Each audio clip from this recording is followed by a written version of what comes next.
नमस्कार, जोहार। आप देख रहे हैं झारखंड और मैं हूं राधा।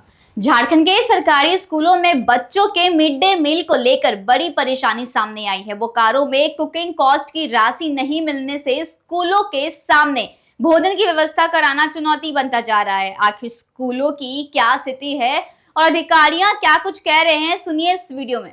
सर, एमडीएम की हालत पूरे बोकारो जिले में गंभीर बनी हुई है, जहां बच्चों के एमडीएम की जो राशि जो मिलती है कुकिंग कॉस्ट नहीं मिल पा रहा है। नहीं, कुकिंग कॉस्ट की राशि जो है वो अंडा और फल मद में भी पैसे विभिन्न विद्यालयों को गए हुए हैं और उसमें स्पष्ट निर्देश है कि अभी जो उनका जो कुकिंग कॉस्ट की राशि है वो अंडा फल के मद से उसका जो है वो चला सकते हैं, उसमें जो बैलेंस है उसे यूज़ कर सकते हैं और बाद में जैसे ही हमको ये राशि प्राप्त हो जाती है कुकिंग कॉस्ट की तो उसका समायोजन अंडा फल मद में कर लिया जाएगा। कुकिंग कॉस्ट कितने दिन से बाकी है सर?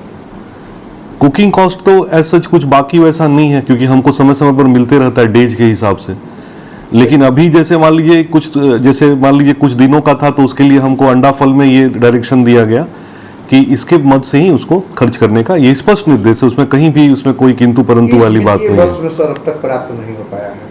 कुकिंग कॉस्ट की राशि इस वित्तीय वर्ष में प्राप्त नहीं होने वाली बात सही नहीं है क्योंकि अंडा फल में जो राशि गई है वो भी कुकिंग कॉस्ट की ही राशि है, उसमें स्पष्ट निर्देश ऐसा लिखा हुआ है जो पत्र हम लोगों को मिला है।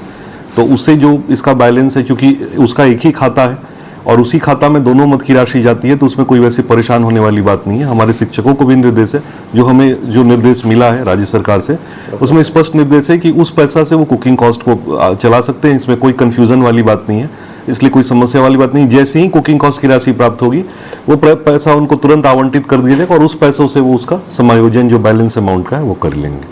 फिलहाल स्कूलों में उपलब्ध राशि से किसी तरह मिड डे मील जारी है, लेकिन कुकिंग कॉस्ट की राशि जल्द नहीं मिलनी तो परेशानी और बढ़ सकती है। अब देखना होगा कि सरकार कब तक स्कूलों को राशि उपलब्ध कराती है। और ऐसे ही तमाम खबरों के लिए देखते रहिए डायास न्यूज़ झारखंड। धन्यवाद।